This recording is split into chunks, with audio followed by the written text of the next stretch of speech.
wesa makumbo ako mudish mumboona bhora kana Liverpool yawina wobva wati kuna pastor dzoka iwe uchiparidza iye zvinezvi wakuparidza 45 minutes manje achada zvekuti waste time yangu. Welcome to another episode called 3 Minutes Ep05 where we're just posting sermons only for 3 minutes. My name is God Zimbabwe. Kana uchiona pa Facebook, please do follow. Kana uchiona pa YouTube, please do subscribe. Nasi ndayane video ra Apostle Chiwenga Handiparidze Zvamunoda. Check this out. When you hear something from the preacher that you don't like, that moment you forget that he doesn't work for you. You forget that you didn't hire him. Dai achidai, dai arega kudai, dai adai. But asi mshandi wako munhu kauyo. If you really want to have a pastor who can consult you before he preaches, it's possible.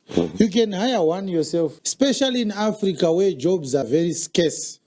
I'm sure someone will take that job offer. Kana uchida mufundisi anoti asati aparidza anokubvunza kuti unozvifarire zvandada unoparidza here, iwe woti uda unoparidza kuti kudi izvi handizvide, taura futi zvimwe izvi zvinoita izvi, aiwa apa chirega kutaura. Kana uchida mufundisi akadaro zvinogoneka kumuwana. What you do is you write an advert, send someone to the newspaper, to the media houses, place an advert. I'm looking for a pastor who can come to my house, preach to me every Sunday in the comfort of my home. Before he comes to preach, he must submit the summary of his sermons in writing, maybe on Friday or on Thursday. Because when you're advertising a job, you write the requirements.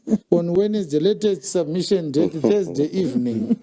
I have to read whatever you want to preach. If I'm not happy, go and find another sermon. Then I will pay him money at the end of the month. He will be my employee. It's possible. Anogona kuteta mushandi wako uchimubhadhara pay iwewe uchimutengera grocery achiti kana akuda kuparidza anokutumira mharidzo yake kana iri voice note oti ameno baba ningi zvinoita here zvandoda kuparidza izvi iwe upindura kuti hazviite tsvaga imwe. Kana akuda kuwedzera kutaurawo muti taneta kuteerera semoni yako dauda umborara chipedza semoni tiende kulunch unozopfuurira after lunch obva ati naiwa yamazhinji moenda palunch wombotandara mukumbo ako zvako patebho yako pacoffee table wesa makumbo ako mudish mumboona bhora kana Liverpool yawina wobva wati kuna pastor dzoka iwe uchiparidza iye zvinezvi wakuparidza 45 minutes manje achada zvekuti waste time yangu muchitobhadharana kudai hurumende ichitotora mutero tax inenge ichitotorwa ipapo